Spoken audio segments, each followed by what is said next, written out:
I just wanted to come on here and say hey to everybody. I have not been feeling very good for the last couple weeks. More recently, this past week has been pulling every piece of energy that I have out of my soul. I'm on my way to go have dinner with my daughter and her boyfriend. And even though I'm like 5 days post-shot, I still have like no interest whatsoever to eat. But I'm gonna try. Honestly, I think I'd be completely content with just eating some guacamole and salsa. But I digress. We are at day 27 with waiting for the Superior Court to come out with their opinion on the frivolous lawsuit that was filed against myself and my co-defendant, saying that we were impeding an investigation, that they're not even the police, from Dog the Bounty Hunter, Nick the Hat, a national spokesperson, Tony Mathis, Julia Valenti, Christina O'Donnell, Andrew Griffin, Hong Soo, Hong Z, whatever you want to call them, Brittany Nicole Jackson, and a self-proclaimed intelligence agency on behalf of their loser attorney, Joseph Lesniak, out of Media, Pennsylvania. Some of you might know this, but the Ballard Spahr, one of the most feared law firms in all of Philadelphia with offices all over the United States, has filed an amicus brief on our behalf. Some of the interested parties are the ACLU, Americans for Prosperity in Pennsylvania, the Institution of Free Speech, the Pennsylvania Association of Broadcasters, the Pennsylvania News Media Association, and the Reporters Committee for Freedom of the Press.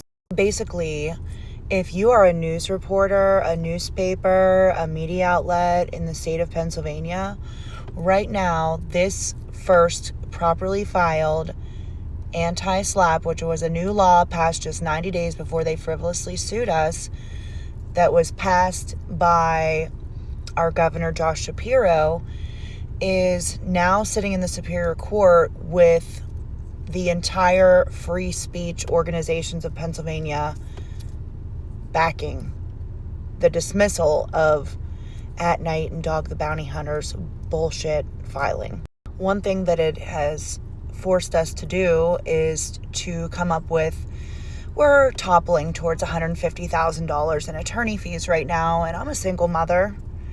Granted, now all my kids are over 18, but I know that the other co-defendant is also a single parent. And dealing with something like this, regardless of whether or not you believe in it or you don't, this has taken an enormous mental, physical, emotional toll on me, my business, friendships, normal day-to-day interactions. So if you don't know what I'm talking about, there is a missing teenager named Sebastian Rogers who is missing out of Hendersonville, Tennessee since February 25th, 26th, depending on who you listen to, who went missing. He's autistic, and he would now be 17 years old, and the FBI has put out a up to $50,000 reward for information on his whereabouts. He has not been found. As you know, social media has a presence with missing people, missing children, and I participated in that. People didn't like what I had to say. They didn't like my theories. They didn't like my content. And so some opportunists who, in my opinion, didn't like what I had to say to them, decided to frivolously sue us in the state of Pennsylvania on the back of a missing child, including his father. There's been a lot of sides, and honestly, what this lawsuit has done has actually silenced pretty much everyone from spreading awareness about this missing boy. In just a few days, it will be 2 years since his disappearance.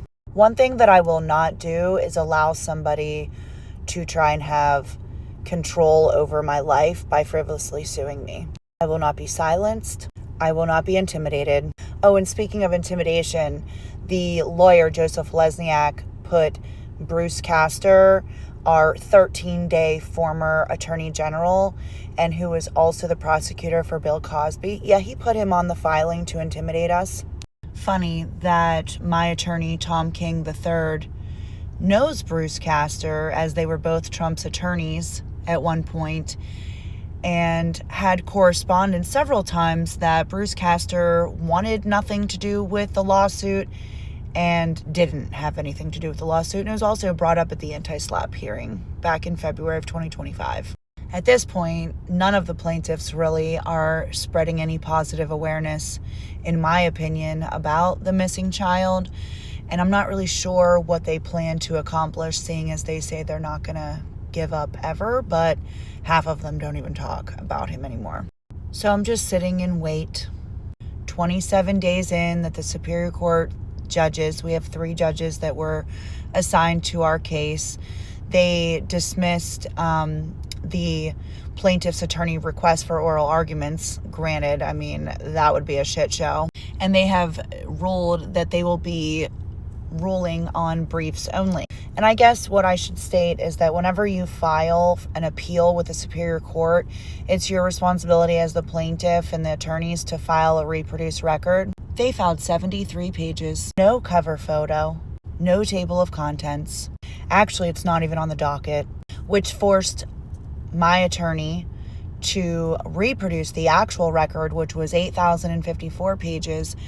And because it had to be printed and bound 7 times, that's over 56,000 pages that we had to bind and copy and all that stuff and ship from, not even ship, we actually drove it. Shipping would have been $6,000, but we had to drive the reproduced record over 500 pages, 18 feet of paper from Butler, Pennsylvania, the whole way over to the Superior Court in Philadelphia. Then these losers decided that they were going to file a safety concern emergency hearing because I made some posts on X that all of the major free speech organizations in Pennsylvania filed an amicus brief on our behalf. Apparently that's threatening, but under oath it's not. So which is it? You have a filing that you say you have safety concerns because on the stand, this one individual, Nick the Hat, said that the only threatening thing that he saw in any of my posts, which all of them were put on the docket, which is weird, was the hashtag FAFO. But the same company, media company, self-proclaimed intelligence agency, creative intelligence agency, literally their phone number on the flyers literally say FAFO. So is that threatening to me? FAFO. No.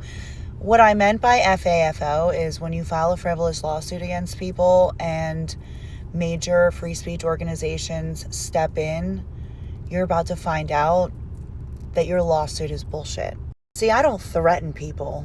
You're never going to catch me saying any threatening action unless it's in the courts. This original filing accused us of criminal RICO. And before they even filed that, they sent me this bullshit cease and desist with not even all the plaintiffs, now that I reread it, saying that they were going to take this to a federal court and file. They never did that. Liars. Anyway, my whole point of this video is that I'm okay. I've had some pretty up and down days, and I'm sure that all of the stress and anxiety and depression has probably caught up to me many times in different waves of feeling physically ill. And I just wanted you guys to know that I'm okay. I'm alive. One more day. Each day I just keep saying one more day. And it might be many, many one more days. But the law is on our side. But eventually, Dog the Bounty Hunter, Nick the Hat, Tony Mathis, Hong Z, Julia Valenti, Christina O'Donnell, Brittany Nicole Jackson, Andrew Griffin, At Night Media, Creative Intelligence, whatever the fuck they want to be called, and hopefully their loser fucking attorney, Joseph Lesniak, and maybe even Bruce Castor. They will all be held accountable in the court of law, in the court of common pleas. And thank you all for the messages reaching out to me. And I hope you guys all have a fantastic day. I'm getting ready to go eat some dinner. Peace.